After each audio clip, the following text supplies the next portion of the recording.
ये कहानी है महेश दास की। राजा अकबर से उपहार पाने के बाद इनकी चर्चा पूरे गांव में फैल गई। ये अपनी समझदारी और होशियारी की वजह से जाने जाने लगे।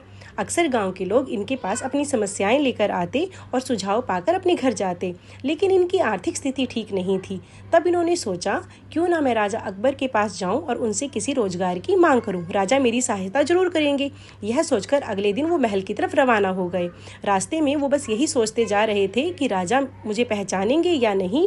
तब तक वो राजा के महल के पास पहुंच गए। उन्होंने सामने दो द्वारपालों को देखा। वो उनके पास गए, राजा की दी हुई अंगूठी उनको दिखाई और कहने लगे, मैं राजा को जानता हूँ। लेकिन सिपाहियों ने उनको अंदर जाने देने से मना कर दिया और उनको वहाँ से भगा दिया। यह सारा दृश्य वहाँ पर खड़ा एक सिपाही देख रहा था।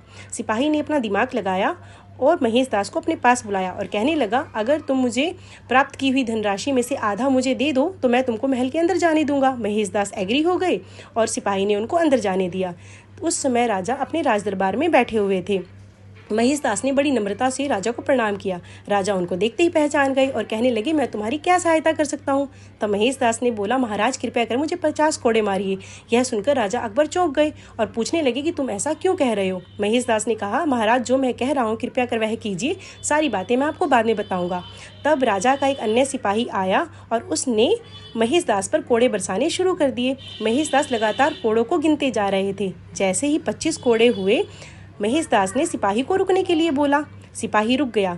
तब महेश दास ने महाराज को बोला, महाराज बाकी की कोड़े बाहर खड़ा हुआ वह सिपाही खाएगा। राजा कुछ समझ पाते इससे पहले महेश दास कहने लगे, मैं आपको सारी बातें बाद में बताऊंगा। उस सिपाही को अंदर बुलाया गया। जब सिपाही अंदर पहुंचा तो उसने राजा को प्रणाम किया।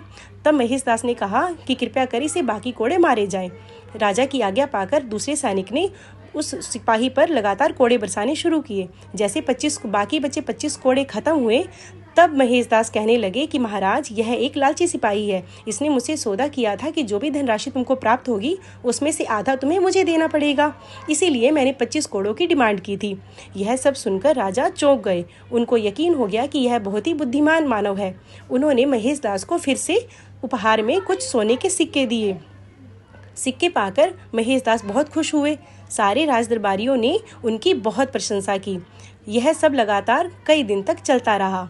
आगे चलकर यही महेश दास बीरबल के नाम से जाने गए। और प्यारे दोस्तों, यहीं से शुरू हुई अकबर और बीरबल की कहानियाँ, जो कि बहुत प्रेरणादायक हैं। अगर आपको मेरी ये स्टोरी अच्छी लगी हो तो कृपया सुझाव में ज़रूर बताएं और मेरे चैनल को सब्सक्राइब करें। Thank you.